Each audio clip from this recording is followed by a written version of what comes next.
আজকে দ্বাদশ ভাবে বুধ গ্রহ বসে থাকলে কি ফলাফল দেয় সংক্ষেপে জেনে নিই।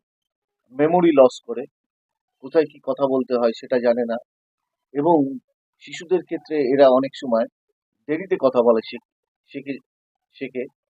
আর একটা জিনিস জানবেন, এই বুধ গ্রহ আমাদেরকে বুদ্ধি পরিচালনা করে। তার কারণ হচ্ছে পৃথিবীতে যত ভালো কাজ হয়েছে সব বুদ্ধির দ্বারা হয়েছে, আবার যত খারাপ কাজ হয়েছে সব ওই কুবুদ্ধির দ্বারা। এই বুধ গ্রহের সঙ্গে যদি অন্য কোনো প্ল্যানেট বসে থাকে, তাহলে সেই প্ল্যানেটে কারো কথা অনুযায়ী সেই গ্রহ কিন্তু কাজ করবে, বুধ গ্রহ।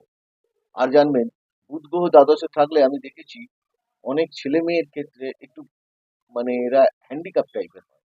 ওভারঅল ওর জায়গাটা দেখতে লাগবে, যদি শুভ গ্রহের দৃষ্টি থাকে তাহলে কিন্তু হবে না। এটা আমি দেখেছি, একাধিক প্ল্যানেটে রয়েছে। তো আপনারা যারা অনুষ্ঠানগুলো দেখছেন, লাইক শেয়ার সাবস্ক্রাইব করুন। আপনারা সকলে ভালো থাকুন, অন্যকে ভালো